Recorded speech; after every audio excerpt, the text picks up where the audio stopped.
resolver las consultas y las dudas que ustedes tengan, y eso va a ser mucho más útil como proceso de aprendizaje.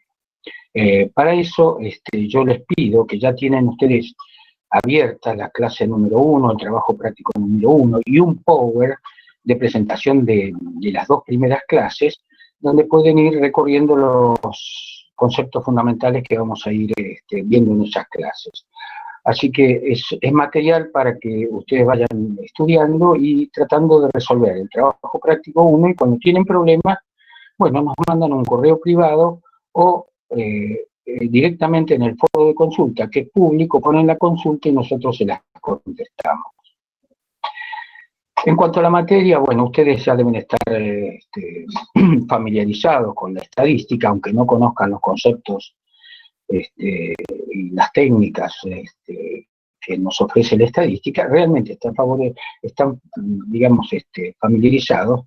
Si pensamos que en este momento nosotros nos vemos bombardeados por estadísticas todos los días a través del estudio de la pandemia que nos está azotando y que azota a todo el mundo, es una muestra clara de que la estadística ahí presta una utilidad tremenda, porque nos permite ir encontrando cuestiones significativas que puedan orientarnos o orientar a los científicos, ya sea para la cura, ya sea para elaborar la vacuna, etcétera, y para cuidarnos. Pero este proceso que ahora vemos bien claro en el estudio del COVID-19, en realidad es un proceso que se repite cada vez que un investigador tiene preguntas para hacerse y tiene que resolverlas. Tiene que, de alguna manera, encontrar las respuestas. Para eso la estadística tiene un papel fundamental. ¿Por qué? La estadística es una técnica matemática de análisis que nos permite, en principio, hacer presentación de los datos de manera ordenada y sistemática para comprenderlos mejor, pero además, fundamentalmente, nos permite aprobar o desaprobar hipótesis, que es tomar decisiones. Cuando uno investiga cualquier fenómeno, normalmente parte de alguna hipótesis que tiene para el desarrollo, normalmente, no significa que siempre, pero normalmente es así, y esa hipótesis de alguna manera tiene que llegar a probarla. Para eso, la herramienta que es la estadística es fundamental, porque es la única herramienta que permite hacer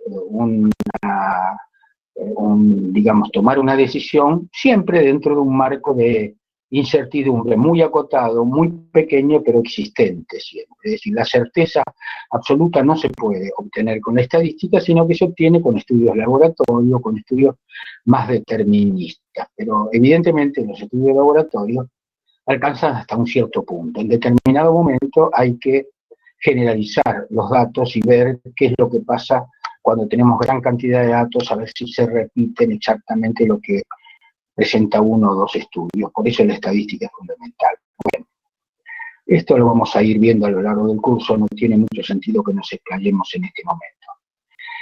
Me gustaría en el primer momento de esta conferencia es plantearles que, por favor, vayan al foro de presentación después de terminar la conferencia y todos los que no se han presentado se presenten, porque necesitamos saber la carrera que siguen y, si es posible, la experiencia laboral. Si en la mayoría de ustedes, muchos tienen experiencia laboral, eso nos va a ayudar para que podamos programar muy bien los trabajos prácticos, que sean más acorde con la experiencia de ustedes. Yo creo que puse mi presentación en el foro de presentación. Ahí ustedes van a ver que yo soy ingeniero químico, en realidad no soy ni farmacéutico ni bioquímico, pero el estudio de la ingeniería, aunque haya sido hace lejos y hace mucho tiempo, nos permitía estudiar también estadísticas y de eso estamos bastante empapados. Perdón. Entonces, para nosotros es fundamental que ustedes todos se presenten en el foro de presentación. Hasta ahora hay alrededor de 20, 22 alumnos que se han presentado de los 70. Entonces, es fundamental este primer paso en esta primera semana. Y bueno, después van a tener tiempo de recorrer los contenidos teóricos de la primera clase, etc. Quizá sería importante en este momento decidir o hablar con ustedes sobre cómo es el mecanismo de trabajo en la materia.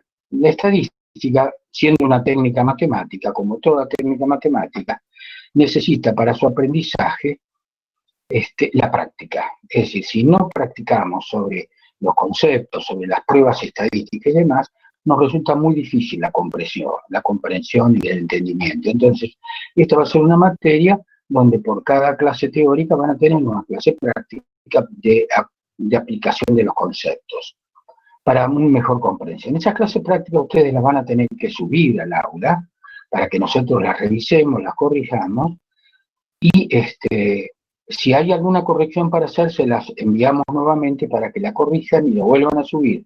Tienen siempre varias posibilidades de subir las clases, los trabajos prácticos con las correcciones. Si está bien, le vamos a decir está correcto y punto. Ahí terminó ese trabajo práctico. Eso nos va a permitir, por un lado, entender cómo están comprendiendo los conceptos primarios de la estadística, y también nos va a permitir hacer una evaluación permanente del curso y, por supuesto, de cada uno de los estudiantes. Esta evaluación, en realidad, la vamos a hacer a través de 2 parciales que se van a tomar prácticamente después de la 7ª clase, posiblemente, después le vamos a dar exactamente la fecha, y en la penúltima clase de curso. Esos 2 parciales van a merecer una calificación que va a entrar en la evaluación, pero también va a entrar en la evaluación la calidad de los trabajos prácticos y el compromiso de ustedes en la presencia, ya sea en los chats o en las conferencias que planteemos como forma de comunicación. Ustedes saben que esta materia es promocional, por lo tanto tienen la alternativa de promocionar cuando obtengan un puntaje promedio de 7 o más, donde la nota mínima que pueden tener es 5 a recuperar digamos, pueden tener una nota de 5, pero después el promedio tiene que darles 7, por lo tanto siempre tienen la alternativa, que un parcial puede no dar 7, pero el otro puede recuperar esa nota. Pero el promedio debe ser 7 para estar promocionado. Promocionado significa que no van a dar examen final. Si no pueden promocionar, deben tener, por supuesto, las condiciones normales de una materia, que es un promedio superior a 4 entre las actividades, los parciales. De cualquier manera, les cuento que el examen final, como va a ser seguramente virtual, no sé qué pasará con la cuarentena y las universidades, pero seguramente va a ser virtual, va a ser conversado con ustedes a partir de preguntas que le vamos a cargar, como para que estén bien preparados para dar el examen final. Eso es en cuanto a lo formal, digamos. ¿Qué otra cosa nos faltan? Bueno, perdóname, Andrea, ¿por qué no te presentas vos ahora? Porque hasta ahora hablé sin parar porque mi atraso me puso nervioso. No, está muy bien. Bueno, bienvenidos. Mi nombre es Andrea Dulcevich.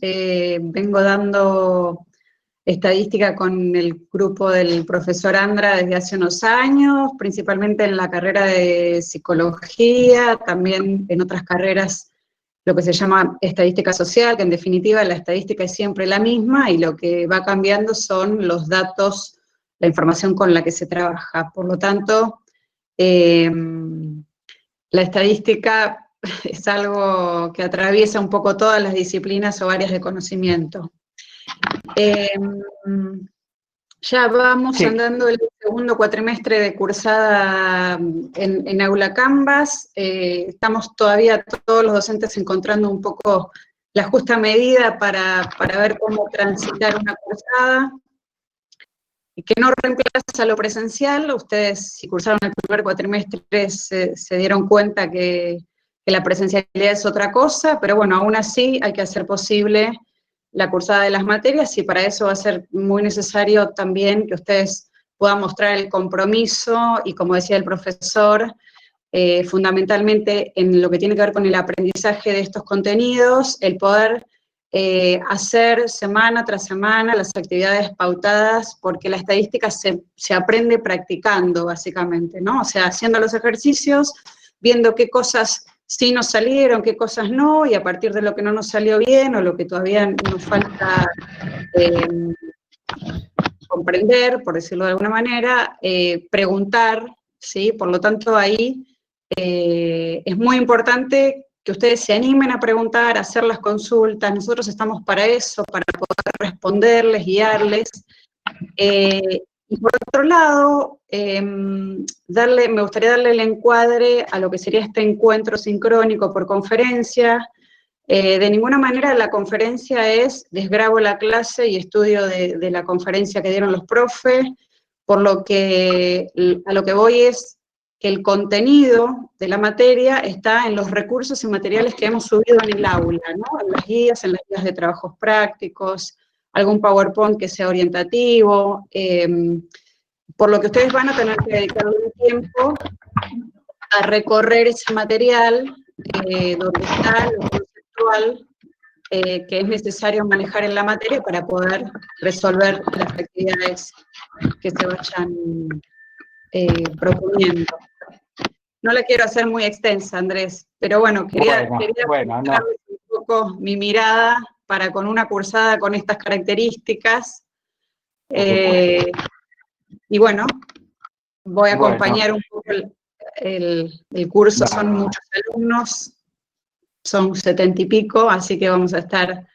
sí, mira, tenemos la ventaja que en esta carrera los chicos están muy acostumbrados a investigar y a trabajar en laboratorio y evidentemente les resulta, además tienen más materias de matemáticas anteriores, así que en general no hay problemas de comprensión de las tareas.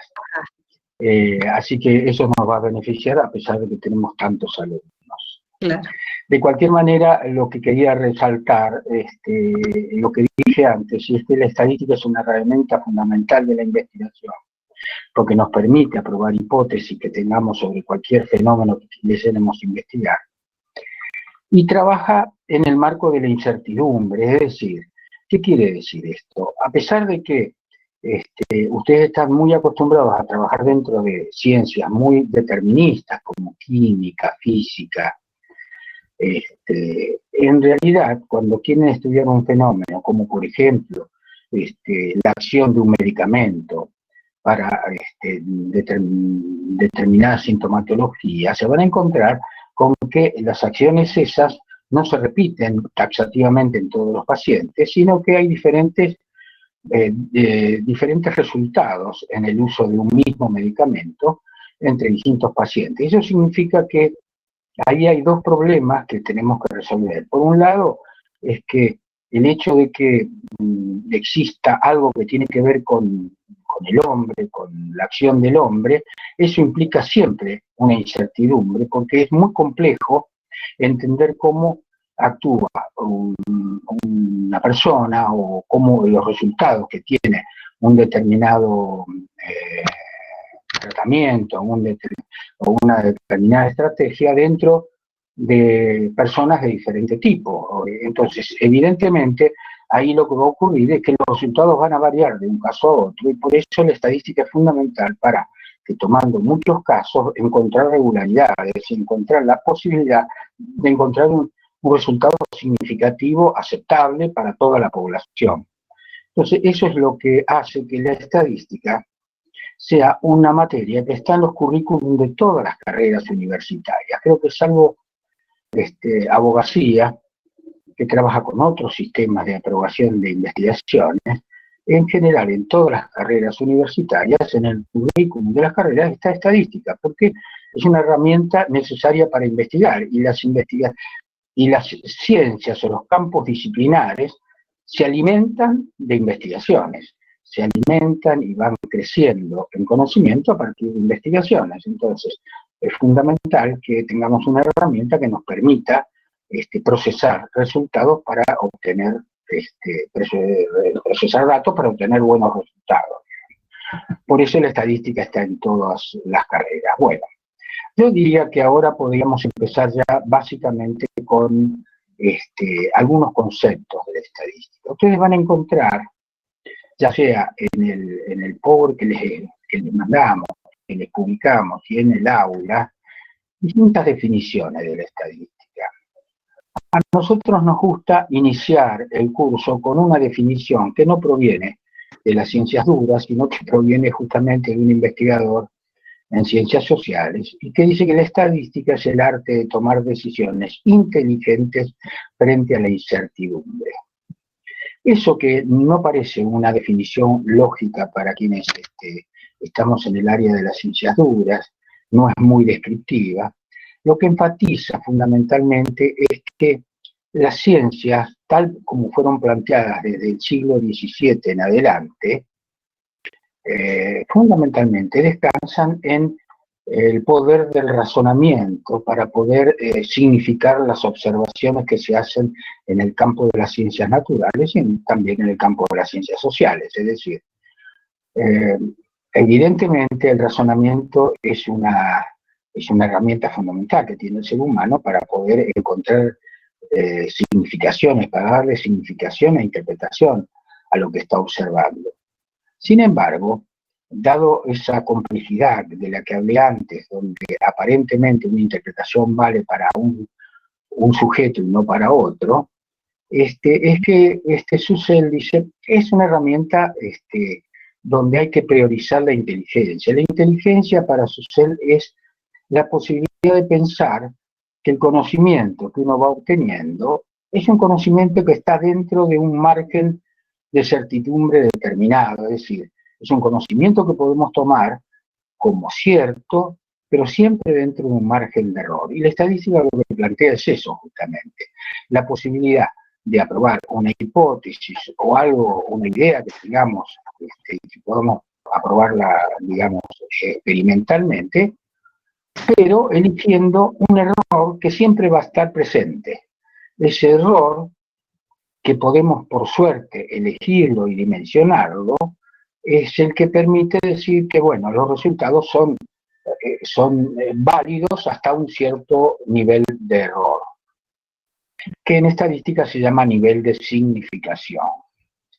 Bueno, entonces, esa definición de estadística en realidad contrasta con las definiciones estándar de los libros, donde dicen que es una técnica matemática para describir, procesar, sintetizar datos y probar hipótesis de investigación, digamos. Esa sería la definición más coherente, más lógica desde el punto de vista matemático.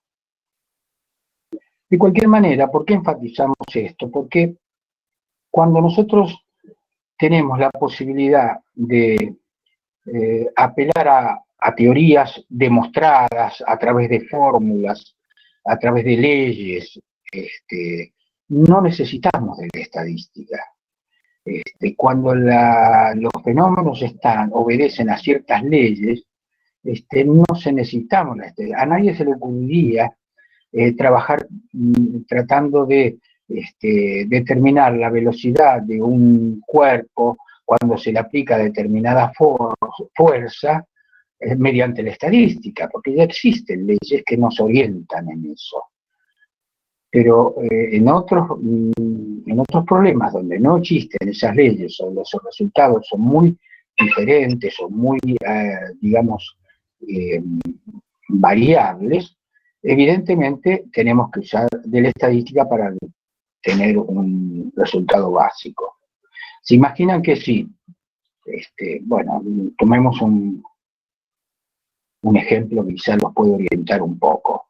Si se hubiera optado, por ejemplo, del principio que esta pandemia o que esta infección con el coronavirus lo que hacía era producir fiebre, y ese era el síntoma fundamental para determinar que alguien estuviera infectado, eso en realidad hubiera sido un error, porque evidentemente con los resultados posteriores se demostró que mucha gente estaba infectada y era asintomática o no tenía fiebre.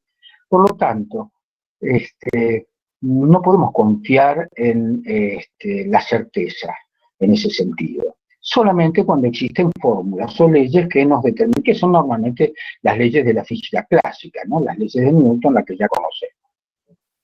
En todos los demás casos tenemos que apelar a la estadística para entenderlo. Entonces, quiere decir que para poder estudiar la estadística, para poder determinar, digamos, algún tipo de resultado utilizando la estadística, necesitamos apelar a muchos experimentos sobre muchos casos, porque de esa manera vamos a poder ver regularidades, vamos a poder ver qué es lo que se repite, lo que no se repite, y de esa manera tener posibilidades de hacer algún tipo de conclusión. Entonces, por eso, ahora vamos a ver los primeros conceptos de la estadística, que viene a ser la materia prima de la que se nutre la estadística. Por ejemplo, nosotros decimos que un fenómeno que queremos estudiar o investigar siempre está presente en una cantidad de casos o de observaciones muy grandes. Si alguien que quiere estudiar una nueva droga para la diabetes, por ejemplo, evidentemente enfermos de diabetes tenemos millones en el mundo y en la Argentina también. Quiere decir que nosotros tenemos que dedicarnos a estudiar sobre esa gente la acción de una droga. Entonces, evidentemente, eso para la estadística es lo que denominamos la población. O sea, que la población es aquellas observaciones o aquellos observables donde se manifiesta el problema que queremos estudiar. Normalmente a eso se lo llama matemáticamente unidades de análisis, porque son las unidades que una vez recogidos los datos nos van a permitir analizarlos. Entonces, una población está compuesta por muchísimas unidades de análisis en general, porque los problemas que investigamos son problemas que conciernen a un campo muy grande de ocurrencia, digamos. Evidentemente, es imposible estudiar todo. Supónganse que estoy estudiando una nueva droga para mejorar el tratamiento de diabetes. En la República Argentina tenemos quizá millones de pacientes. Es imposible estudiarlos a todos. Tendremos que circunscribirnos a estudiar una parte y después tratar de ver cómo podemos generalizar los resultados. Entonces, eso es fundamentalmente lo que se hace en estadística, estudiar a partir de una población definida, limitada, donde sabemos que se da el fenómeno que queremos estudiar, elegir una parte de esa población que sea representativa, es decir, no una parte cualquiera de la población, sino una parte representativa de esa población para poder estudiar y que sea manejable desde el punto de vista económico y de tiempo. Entonces, a esa parte representativa de la población es lo que la estadística denomina muestra. Nosotros trabajamos con muestras porque es imposible trabajar con la población. Pero esas muestras tienen que representar a la población. Por lo tanto, vamos a ver después que hay distintos métodos para asegurarnos que esa muestra sea lo más representativa posible de la población. No se puede elegir una muestra de cualquier manera. Quizá los que ya trabajaron en el laboratorio lo conocen perfectamente este tema. Bien, entonces, quiere decir que esta primera conceptos de la estadística involucran a la unidad de análisis, a las muestras, que es un conjunto de unidades de análisis que elegimos para investigar específicamente, y a la población, que son todas las unidades de análisis sobre las cuales queremos de alguna manera extender nuestros resultados, pero que no son analizables en su totalidad. Ustedes van a ver en el apunte que hay otro concepto que a veces se confunde y se usa como sinónimo, que es el de universo. ¿Cuál es el universo de la investigación? Bien, nosotros hacemos una pequeña diferenciación entre el concepto de universo y el concepto de población. Cuando hablamos de universo, hablamos de una población indefinida, aquella población que no la podemos limitar específicamente porque no tenemos acceso a la totalidad de las unidades de análisis. Mientras que población sería la cantidad de unidades de análisis a las cuales tenemos acceso. Eso es la pequeña diferencia que hacemos entre universo y población. Por supuesto, una vez que los resultados son confirmados con muchas investigaciones, después los resultados se generalizan a todo el universo. También van a ver que a veces se usa el concepto de población de datos y en general, muestra de datos, cuando en lugar de hablar de las unidades de análisis, estamos hablando de los datos que recogemos de las unidades de análisis, o sea, todos los datos que podemos sacar de esas unidades de análisis se llaman la muestra de datos, por eso a veces se utiliza ese concepto. Bueno, quiere decir que cuando nosotros queremos investigar cualquier fenómeno, cualquier problema, cualquier situación, lo primero que tenemos que pensar es sobre qué población se manifiesta ese fenómeno. A partir de ese estudio, la población donde se manifiesta, tenemos que ver cómo vamos a recoger muestras representativas para hacer el estudio.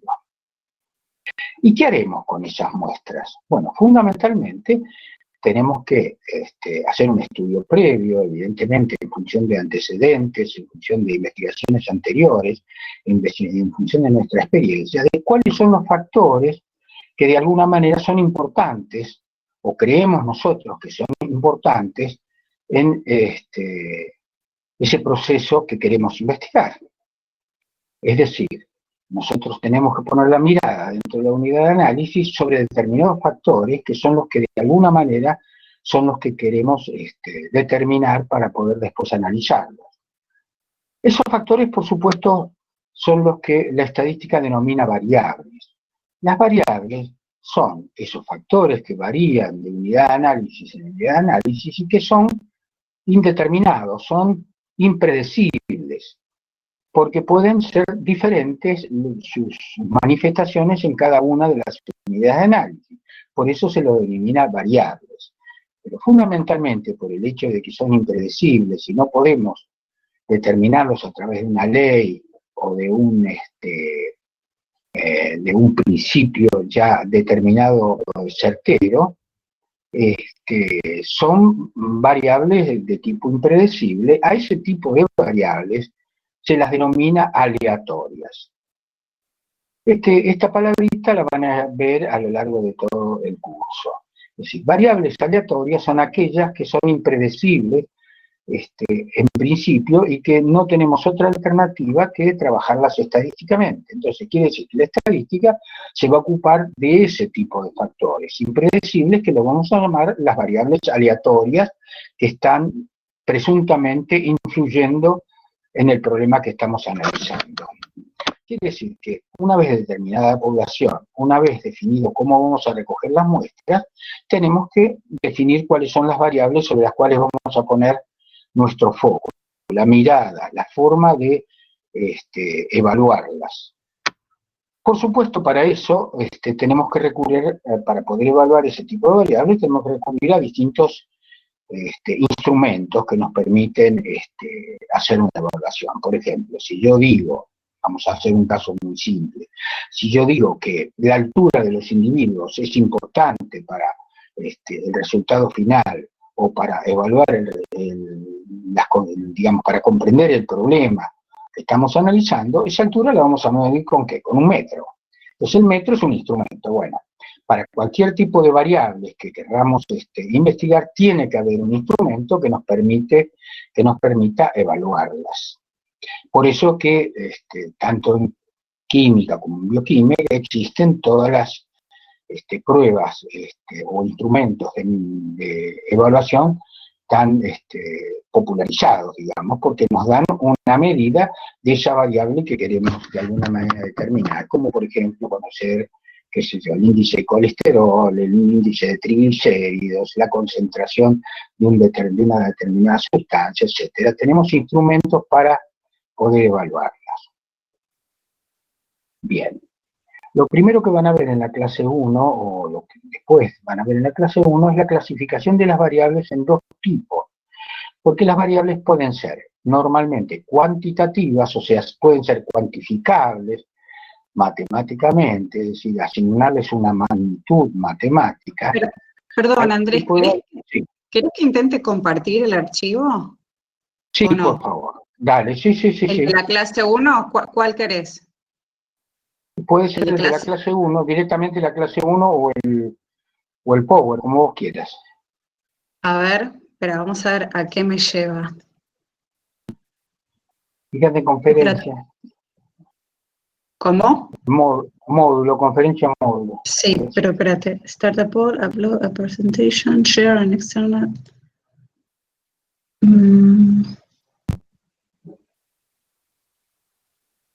De cualquier manera, No. ellos lo van a ver claramente si lo ven. Yo creo que esto se ha estudiado a lo largo del colegio secundario, por supuesto, y dentro del estudio universitario de matemáticas, que existen variables cuantitativas, que son aquellas que permiten asignarle magnitudes, valores para poder darle una medición, digamos. Hay que medirlas.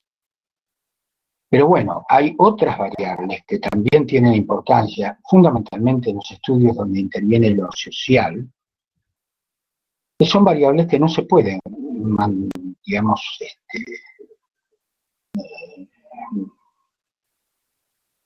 analizar cuantitativamente, porque son cualidades que solo se pueden manifestar a través de una diferenciación por nombres o una categoría, digamos, y no podemos manifestarla a través de una magnitud. Supongan que ustedes quieren investigar, por ejemplo, cómo se está en este momento dando el fenómeno de automedicación por el momento particular que vivimos de cuarentena y de aislamiento y de aislamiento social. Si ustedes quieren investigar, por ejemplo, cómo se está dando el problema de la automedicación, evidentemente va a haber factores que ustedes van a poder investigar cuantitativamente, por ejemplo, hacer encuestas a los farmacéuticos para que les digan exactamente qué porcentaje de recetas reciben o no. Pero si ustedes quieren entender cuáles los factores psicológicos a partir de lo cual la persona se cuida y no busca el médico, sino que busca automedicarse, evidentemente ahí no tenemos alternativas para poder ahí estamos compartiendo. Perdón, ¿están viendo? Sí, ahora sí. Bien, perfecto. ¿En dónde estábamos? Fíjate, clasificación de tipo de variables. Ahí justamente estás o tipo de variables, ¿no es cierto? ¿Los ven los chicos?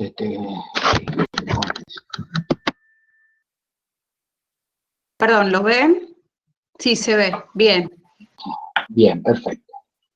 Entonces, en principio, ¿qué repetimos? La estadística se va a ocupar de las variables que no se pueden predecir de otra manera que no sea en la observación. Ese tipo de variables se llaman aleatorias. Dentro de esas variables vamos a tener seguramente en mayor cantidad las variables cuantitativas y en menor cantidad algún tipo de variables que no se pueden cuantificar, que le llamamos variables cualitativas. Las variables cuantitativas pueden ser de dos tipos también. Pueden ser continuas, cuando hay una escala de medición continua para poder medirlas y darle una magnitud. Pero también puede ser variables de tipo discreta, donde la magnitud que nosotros podemos asignarle está, por ejemplo, en forma discreta a través de números enteros. Por ejemplo, el número de sesiones de un tratamiento, digamos, o número de hijos de una familia, es decir, esos son variables que la podemos cuantificar, pero evidentemente son discretas, ¿no es cierto? No son continuas. Las escalas de medición son con números enteros. Bueno, eso en cuanto a lo cuantitativo. En cuanto a lo cualitativo, también tenemos formas de especificarla y de separar lo que asignemos a cada una de las unidades de análisis, porque podemos hablar de variables a las que podemos distinguir a través de una clasificación, por ejemplo, distintos atributos que tiene la variable. Por ejemplo, supongan que están estudiando un un fenómeno en donde la carrera que estudian los estudiantes en la universidad es importante.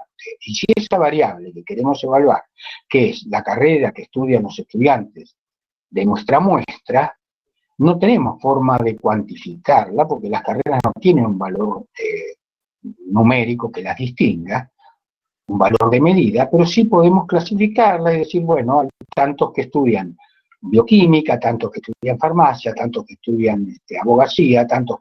Esa forma de clasificar una variable, que en este caso sería tipo de carreras universitarias, es a través de darle un nombre, una clasificación en atributos diferentes. Pero a veces hay variables cualitativas que ese atributo que le podemos dar, ese nombre que le podemos poner, además nos da de alguna manera una medida del valor de esa variable, por lo menos del rango de valores de esa variable. Supongan que mi investigación tiene como objetivo también determinar el nivel de estudios que tiene las unidades de análisis de nuestra muestra. Yo el nivel de estudio lo puedo clasificar en primario, secundario, terciario, universitario, completo, incompleto. Esa manera también es ponerle un nombre y clasificarlo por atributos diferentes. Pero cuando yo digo nivel de estudio secundario, sé que ese nivel, en cuanto a instrucción, es superior al primario y universitario es superior al secundario. Quiere decir que ese nombre además me da un orden. Bueno, así ustedes van a aprender que existe una cosa interesante que tenemos que aprender al principio en estadística, que es la forma en que vamos a establecer la medida de una variable. A eso se le llama nivel de medición o escalas de medición. Podés pasar un poquito más abajo. Sí. Y las Perdón. Sí. Quiero ver si puedo avanzar desde acá. Esperen. Estamos probando cómo... A ver dónde estamos. Variable. Con la flechita que tenés abajo, me parece o no. No, estoy diciendo cualquier cosa. Ahí estamos en medición y ahora sí, niveles de medición. ¿Niveles de medición?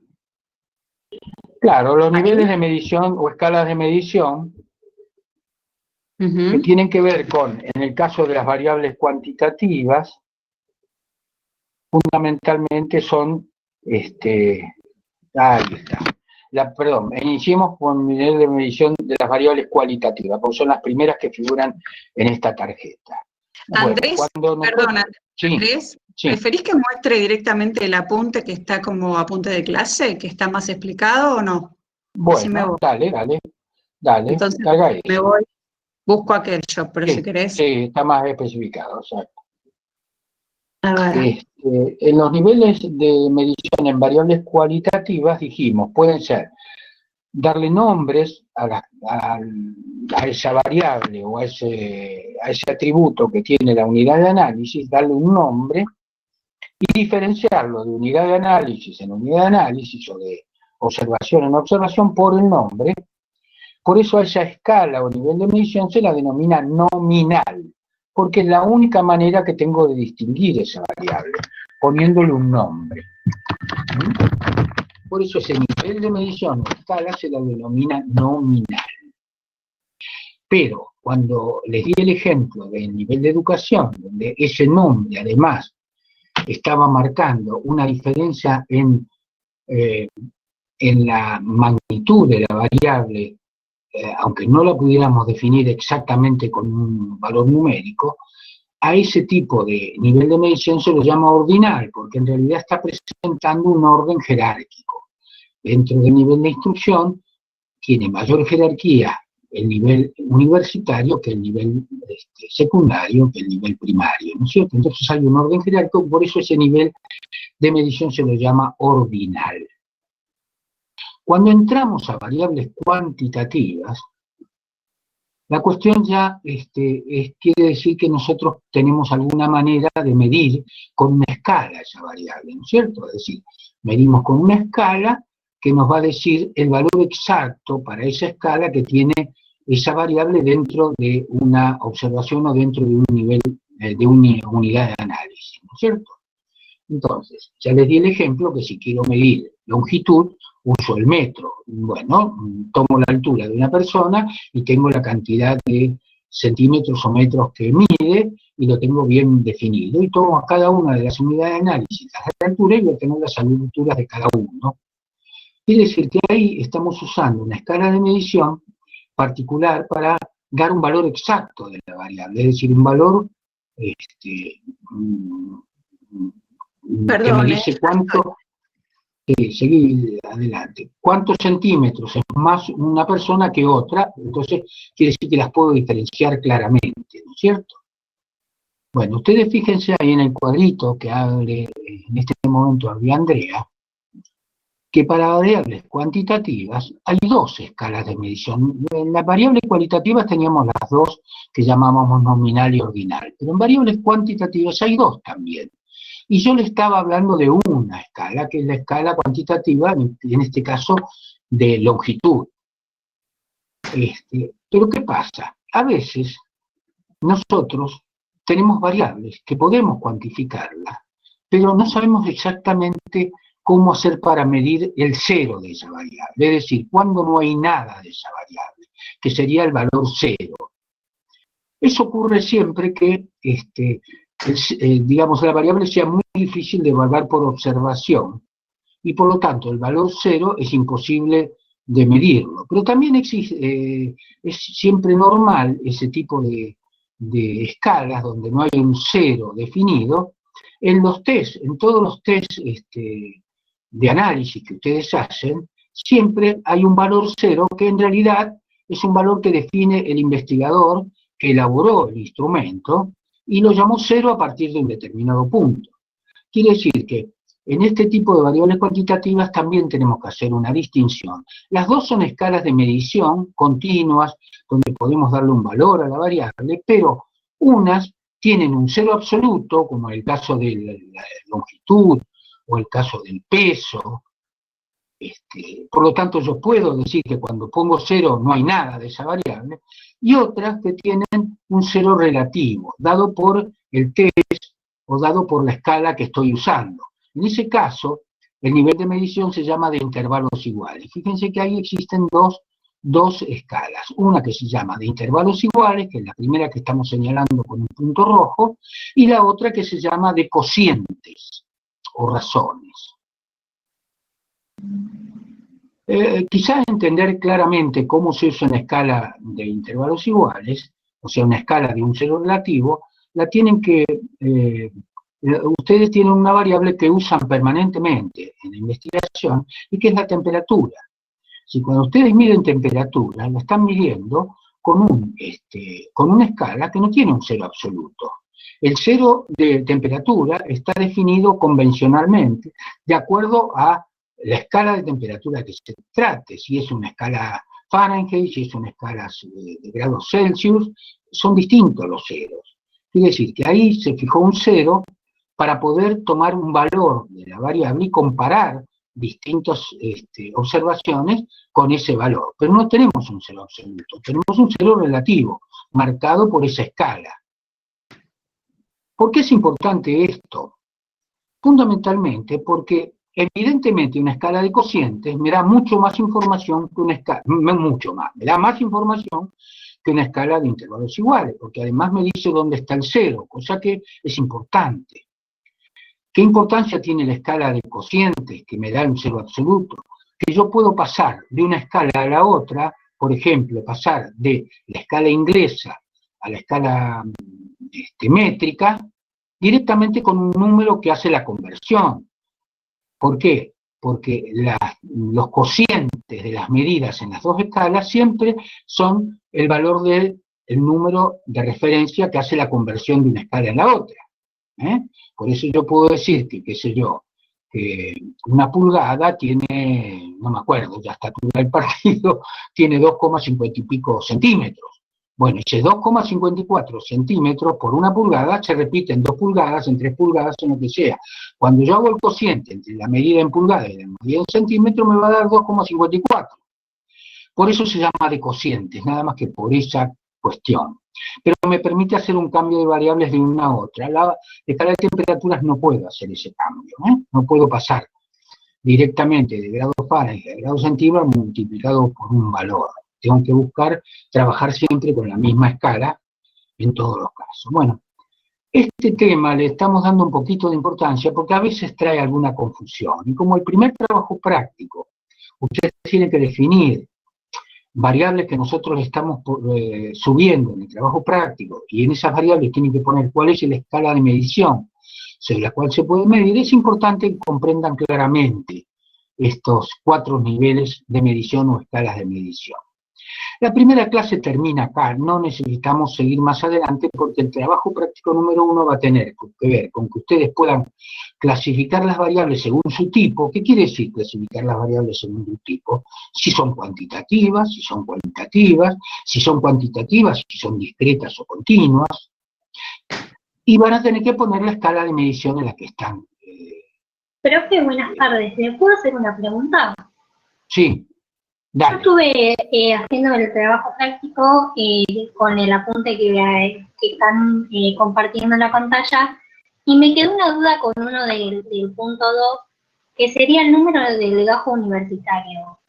Yo Sí, puse señor. que era de tipo cualitativa, Bueno, pero no sé qué nivel de medición se usaría en este caso, porque es un número de legajo, bueno, pero no es más importante.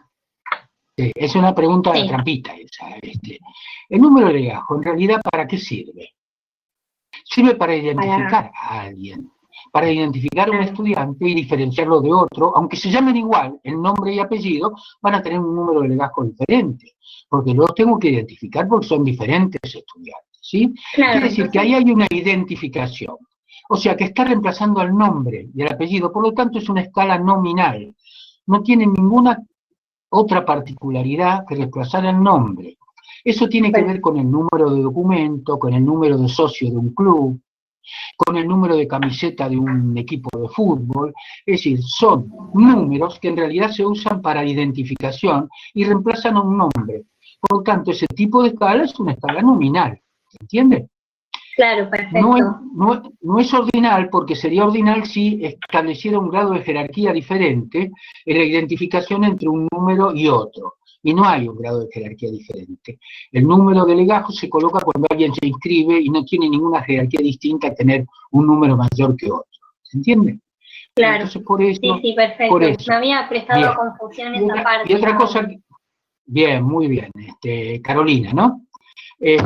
Otra cosa interesante para pensar, y ustedes tienen que empezar cuando tengan el trabajo práctico, si todas son variables, porque definimos la variable como los factores que varían dentro del proceso que estamos analizando de una unidad de análisis a otra. Pero a veces puede haber una variable que en realidad es constante. Por lo tanto, no es una variable. Entonces, ¿qué van a contestar ahí? No es variable. Si les toca ese tema o ese punto, es claro. Si yo digo, por ejemplo, la edad en que se comienza a votar en la República Argentina, y bueno, son 16 años. No existe diferencia entre un individuo y otro en la edad que puede votar. Por lo tanto, esa no es una variable, ¿se entiende hasta ahí? También es una pregunta que a veces me lo hacen y puede ser importante que lo pensemos. Pero eso tiene que ver con determinados... Sí. Perdón, Andrés.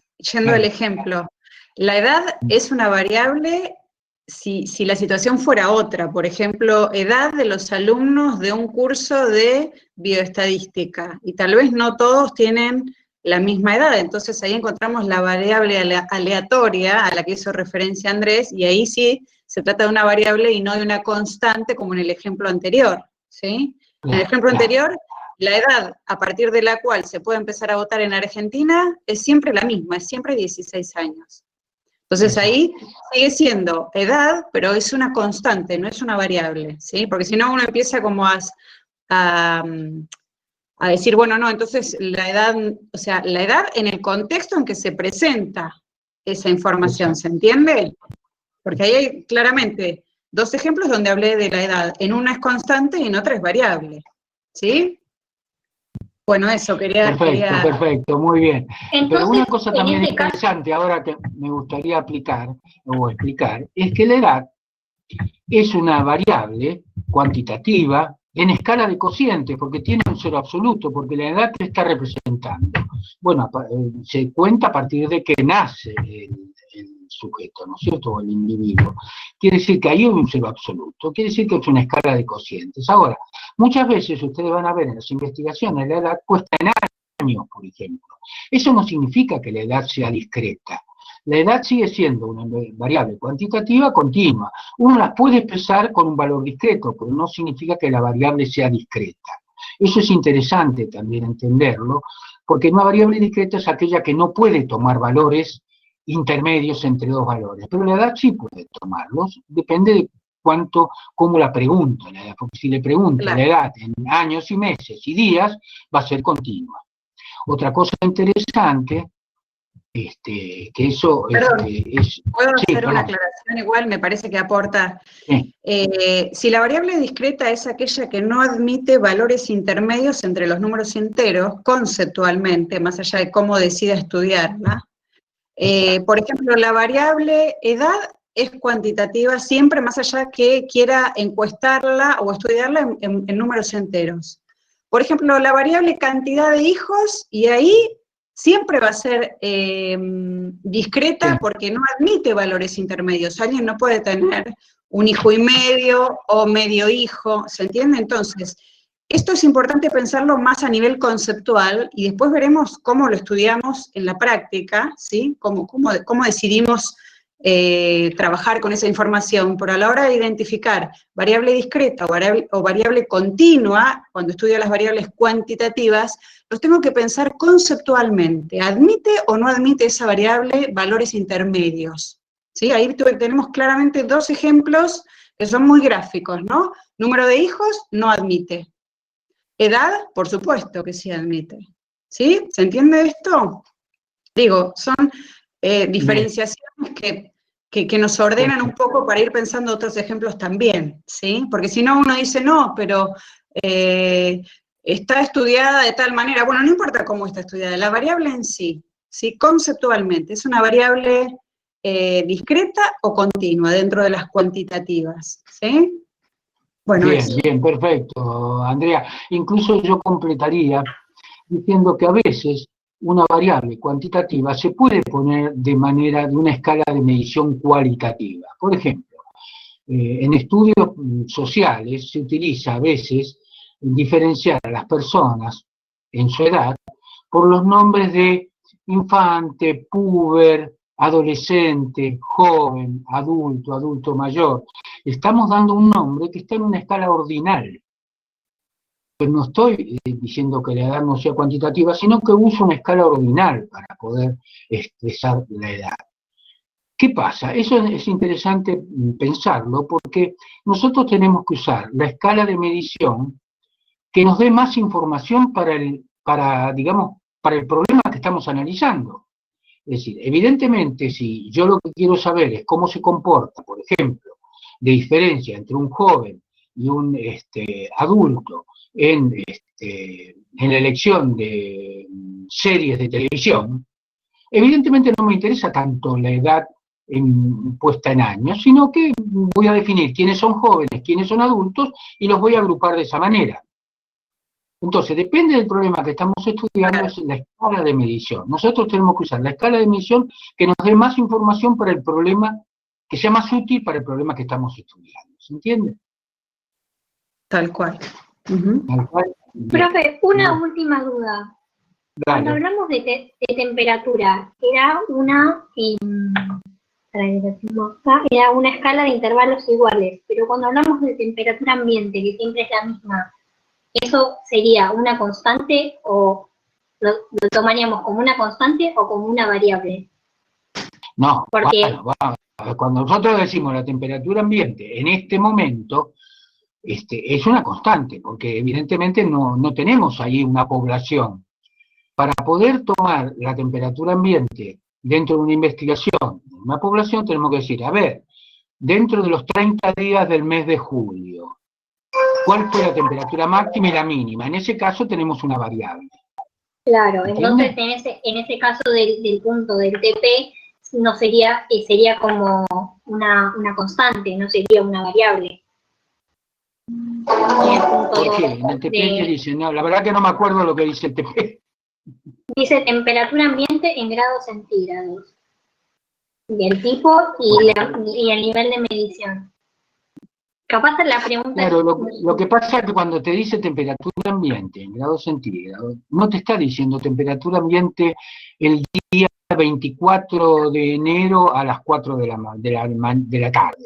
Digamos, ahí sería constante. Tu temperatura ambiente es una temperatura ambiente en cualquier momento, en cualquier circunstancia. Si yo voy a tomar la temperatura ambiente, por ejemplo, en una investigación donde lo estoy haciendo a lo largo del tiempo, bueno, para mí es una variable. ¿No? Quizá vale la pena que ustedes aclaren, cuando tienen dudas en el ejercicio práctico, abajo pueden aclarar, miren, me parece que esto sería de esta manera, entonces vamos a entender claramente que ustedes entendieron o no el concepto. Es muy sencillo esto, los primeros trabajos prácticos, porque realmente tienen que pensar los conceptos y tratar de aplicarlos. Pero de cualquier manera, les repito lo que les dije al principio. Nosotros estamos disponibles para contestarles en el foro de consultas, que es una consulta pública, por lo tanto tienen acceso a la consulta todos los estudiantes, o en el correo, donde hay una consulta privada y ustedes nos hacen una consulta que no la ven todos los estudiantes. De cualquiera de las dos maneras, nosotros les vamos a contestar al sumo en 24 o 48 horas, porque todos los días revisamos el aula. Yo creo que tenemos que aprovechar, vuelvo al principio, tenemos que aprovechar las ventajas que nos da esta manera de trabajar virtualmente, porque estamos, los tutores o los profesores, estamos permanentemente pendientes del aula, y ustedes pueden usar el aula en cualquier momento en que tengan disponibilidad.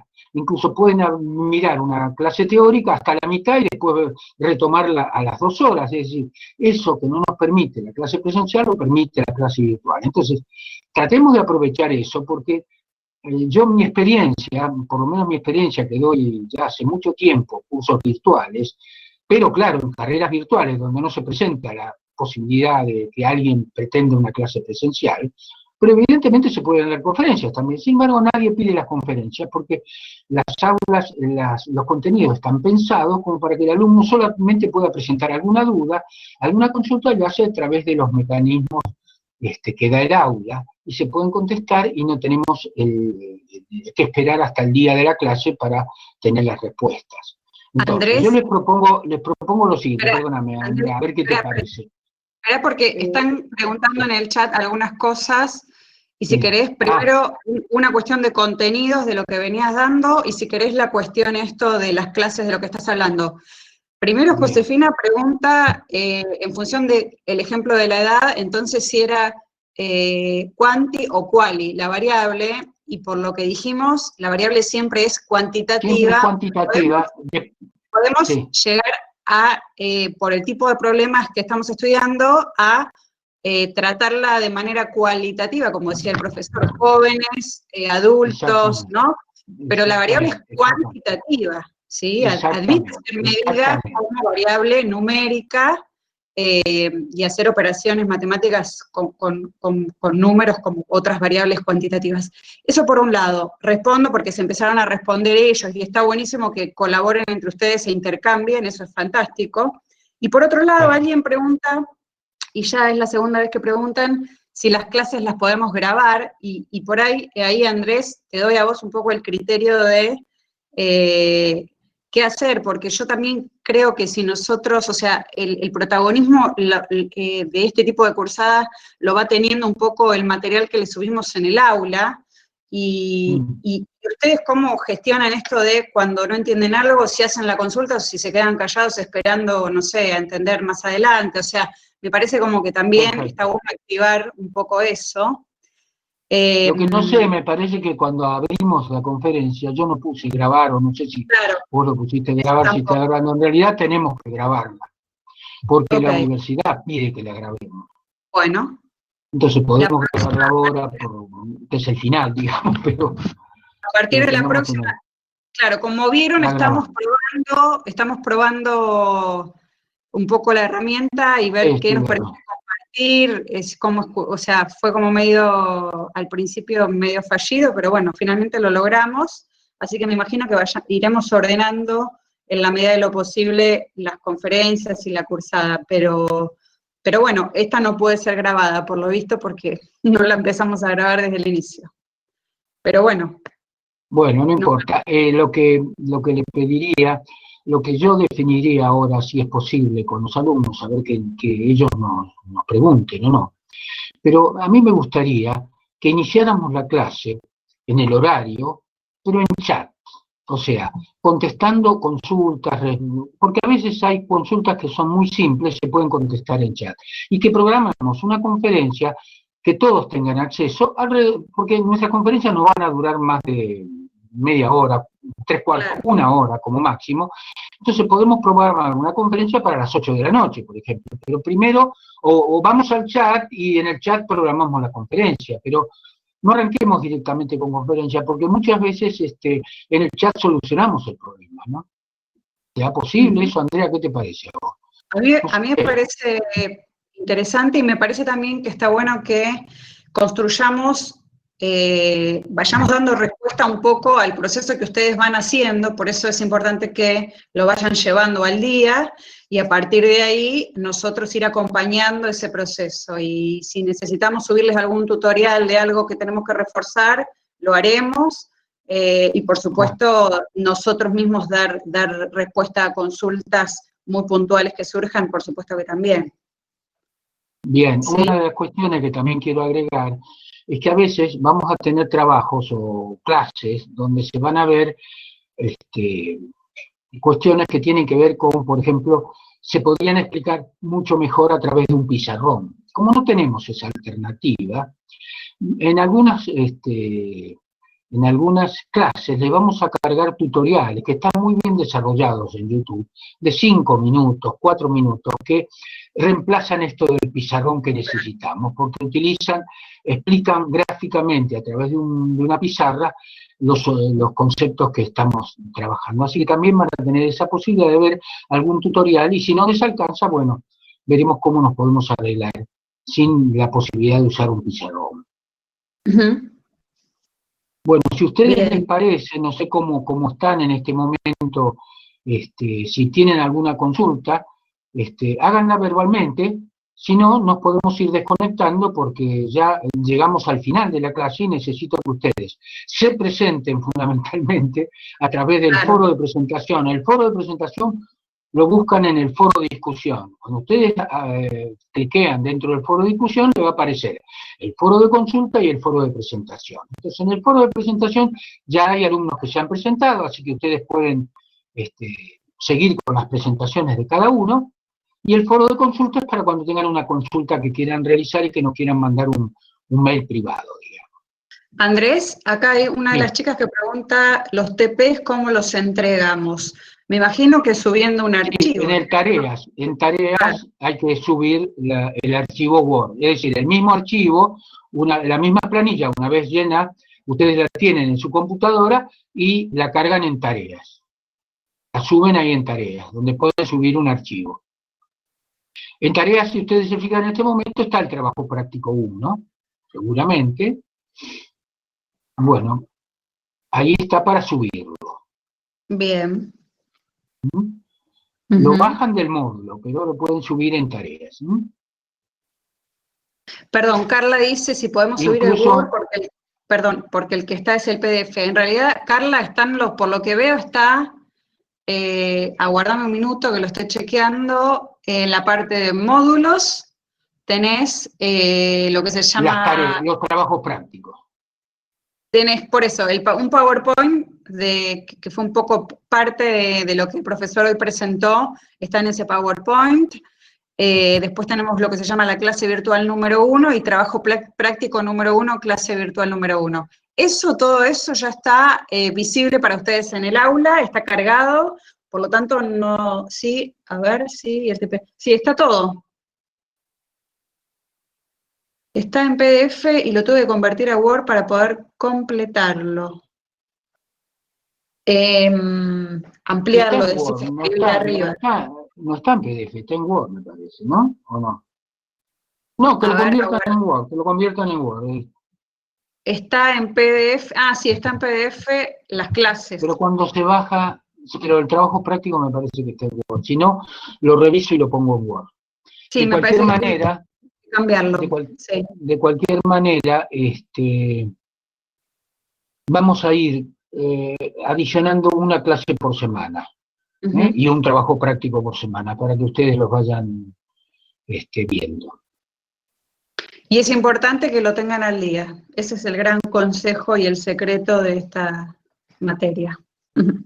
Sí, porque después, además tienen que pensar que esta materia, como toda materia que depende de conceptos matemáticos, es progresiva, es decir, lo que se estudia en una clase tiene que ver con la anterior. Entonces, si ustedes se pierden una clase y no la estudiaron, no hicieron el trabajo práctico, después les resulta difícil comprender la posterior. Entonces, es importante que vayan haciendo los trabajos, son muy sencillos y los pueden cargar sin ningún problema. Si tienen dificultades, nos mandan un mail. Andrés, acá una de las chicas, perdón, pregunta que si tiene el trabajo práctico impreso, si le puede sacar fotos y subirla, o si necesitamos que ellos directamente lo hagan en un Word. ¿En qué está la consigna de los trabajos prácticos? No, tienen que llenar la planilla y cargarla en tareas, porque tiene que estar en el aula, no la pueden mandar por archivo o por el mail, digamos. Tiene que estar en el aula. ¿Qué tipo de archivo es el que tienen que subir? Esa es la pregunta. Bueno, por eso te digo, si la tarea al bajarla está en PDF, puede ser que yo la haya cargado en PDF y no la puedan transformar en Word. Ahora la voy a corregir y la voy a poner en Word. Bueno. Y van a tener el Word para poder completar las crucecitas o las palabras que tengan que colocar. La primera parte del trabajo práctico es para contestar por verdadero o falso, y el segundo ejercicio es para completar respecto de las variables y las escalas de medición o niveles de medición. Voy a fijarme a ver cómo es, porque siempre las cargué en PDF y creo que los chicos no tenían problema, pero me voy a fijar ahora. Cuando nos vayamos de la conferencia vamos a entrar con la vista de estudiante y vamos a mirar un poco. ¿Te parece? Bárbaro. Bueno, si no hay más consultas, pueden retirarse de la conferencia. Y bueno, después vamos a hacer una contabilización de quienes estuvieron conectados en la conferencia. No sé si a vos te aparece, a vos sabés verlo, Andrea, o lo vemos en persona. Sí, porque ahora puedo copio todos los que están conectados y ya de ahí sé quiénes estuvieron. Bueno, bárbaro. Tal cual. Lo que quiero aclarar antes que se desconecten es que no tomamos presencia, pero sí evaluamos de alguna manera la presencia, porque es una parte del compromiso de ustedes y de nosotros. Entonces necesitamos que estén comprometidos con esto para que esta materia salga adelante lo más felizmente posible. Entonces, ¿qué les parece si no hay preguntas, nos desconectamos de la conferencia? Están diciendo, yo tengo problema en esta compu y no me abre para completar. ¿Qué cosa, Vanessa, no te hable para completar? Estoy leyendo algunas respuestas, Andrés. Si lo puedo hacer en otro momento. ¿Qué cosa? No me queda claro igual. El foro. Otro momento antes de la clase que sigue, digamos, ¿no? Digo, no, tienen una semana para hacer los trabajos prácticos y subirlos. Toda la semana se les va a vencer un trabajo práctico. Entonces, este trabajo práctico tiene una semana. Así que pueden hacerlo en cualquier momento. Lo único que les pido es que sí, no se demoren con las presentaciones, porque para nosotros es importante. Traten de hacerlo lo más rápido posible. Fechas de parciales, preguntan también, fechas de parciales. No las tenemos exactamente, pero tenemos que pensar que después de la clase 7 seguramente va a venir un parcial, y después de la clase 10 o 11, no sé, vamos a tener otro. Después se lo vamos a cargar. Vamos a tratar de que los parciales no se les superpongan con otros, vamos a tratar de definirlos con los estudiantes. Bien. Bueno, Creo que no hay muchas más. Listo, nos estamos mandando muchos saludos. Gracias, buena semana. Igualmente, estamos igual en el chat, disponibles. Saludos, todos saludos. Así que igualmente les Yo, mandamos. Andrea, me gustaría, no te Sí. desconectes, No, porque me gustaría cómo se ve el chat, porque voy al chat público, hago doble clic y no me aparece nada, ese es mi problema. espera. Si quieren, Vos chicos, pueden dejar el chat, ¿eh? Nosotros estamos Una viendo. pregunta. A ver. Demian, a ver, Demian. Sí. Estuve mirando en tarea cómo sería la forma de entrega del TP. Y lo único que aparece es como aparece un cuadro y la forma de entrega, por lo que veo, sería escribiendo, pero... A ver, vos bajá, escuchame, Demian, Sí. bajá este archivo de la tarea a tu computadora. Ya lo bajé, sí. Bueno, le ponés las crucecitas, le ponés la respuesta y después lo subís, pero en tareas, a la derecha donde tenés las ventanas distintas que podés abrir, hay una de tareas. Entonces ahí dice tarea número 1 y ahí lo vas a poder subir. Perdón, claro, lo que yo quería hacer ahora compartir pantallas, pero hay alguna parte de este sistema que no le encuentro la vuelta, veré. Yo entré recién en el aula y lo que veo en la parte de tareas, o sea, desde la vista del estudiante, digo, en la parte de tareas, dice, entran a tareas, dice trabajo práctico número 1, y después a la derecha arriba dice, un cuadradito rojo, dice entregar tarea. Cuando ustedes cliquean en entregar tarea, ahí hay una entrada de texto, por principio hay una entrada de texto, y habría que ver si no tenemos adjuntan el trabajo. Ahí bueno, entonces eso lo vamos a editar para que lo puedan hacer, porque tal vez tenemos que configurarlo. El profe, adjuntar, tendría que haber una opción como en el mail que dice adjuntar archivo, y ahí sí, con el archivo generado nuestro en Word, en nuestra computadora, y sí, como si fuese el mail, si vamos a mandar un archivo por mail, adjuntamos, ahí sí que se sube, si no lo tenemos que copiar y pegar, y bien. si es un texto, por ahí sale mal. No te preocupes que yo ahora cambio la configuración y va a aparecer el clip para adjuntar el archivo. ¿Sí? Buenísimo, gracias. Ahora esas dos cosas las anotamos para cambiar. Cambiar de PDF a Word, y la configuración de adjuntar. Claro, hay una opción de... Perfecto. Adjuntar o cargar archivos desde, como si fuese un mail, desde la computadora del alumno, ¿no? Está bien, perfecto, perfecto. A ver si hay algo más. No, por favor. Me gusta más escucharlos hablar que leerles o en el chat, porque es como, hay algo que no hayamos, o estamos respondiendo lo mismo. A ver, texto claro, es lo que decía el compañero, ¿no? Subir del TP, dice en tarea, perfecto, si no resolverlo a mano, el archivo, subir a foto, nosotros completarlo directamente. No, vamos a hacer esto que acabamos de decir por la consulta del compañero, vamos a configurarlo para que ustedes puedan subir el archivo y no se distorsione, pues si tienen que copiar en una entrada, por ahí después lo que vemos es otra cosa, pero lo hacemos ahora cuando terminemos este espacio. ¿Alguna otra consulta?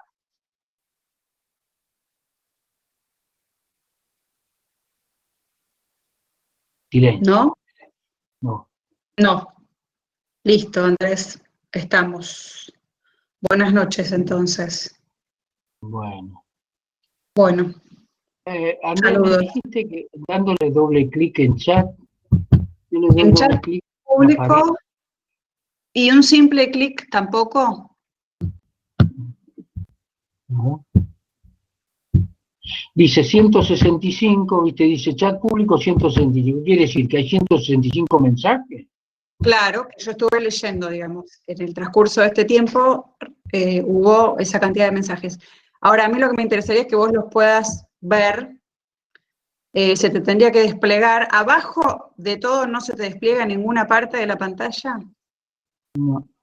Cuando puse así, me aparece la clase, digamos. Bueno, La no, clase pero que más allá subimos. de esto, espérate, más allá de esto, yo ahora la clase la saqué. En Public Chat, si cliqueas, yo al menos así de simple, me abre como otra columna y puedo ver los mensajes de los chicos que participaron. No entiendo. Bueno, evidentemente ¿No? tengo, porque la columna que me aparece al lado está en inglés, qué sé yo. Más mensajes abajo, dice, no sé. A No, ver eso. a ver, hay un... ahora. Ahora. Más ¿Lo mensajes ves? abajo. Ahí ahora veo, abajo tenía que haber puesto. Bien. Carolina Bueno, Mariel dice buenas noches, saludos. ahí está. Buenas noches, Teresa Chan. Ahí está. Bueno, listo. Por lo tanto, en tu computadora es abajo, en la mía es en un costado, Sí, desde esa compu va a ser abajo, está bueno. es una netbook chiquitita, ¿viste? Tiene sus cosas. Bueno, y para desconectarnos, ¿cómo hacemos? Directamente la crucecita Nos vamos está en a esta... Big Blue to Bottom. Espera, nos Entonces vamos vamos a mirar lo siguiente. Es muy a los tres, posible, ¿eh? perdón, espera. Los chicos están saludando.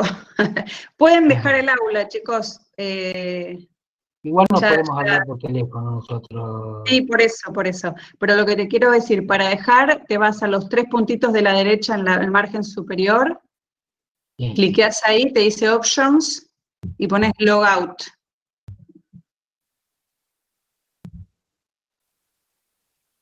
¿Saliste? No saliste, Andrés, estás. Yo me salgo también de la pantalla, espérate, sigo estando, pero ¿ves esos 3 puntitos donde dice Logout? Sí, lo veo, pero no lo puedo abrir porque me aparece 2 rayitas Espera, con 2 flechitas, ¿viste? Cuando corres un margen, aparece eso, no sé por qué.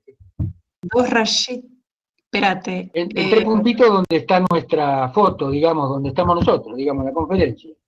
Claro, No, pero pero arriba. se puede cerrar arriba de todo con la crucecita donde dice... No, pero espera, entonces termino la reunión, en meeting, termino, ya está, si querés hablamos por teléfono. Un saludo a todos los que todavía están conectados, que Sí. son muy pocos. Termino la conferencia, por lo tanto, me imagino que también termina Bueno, para todos.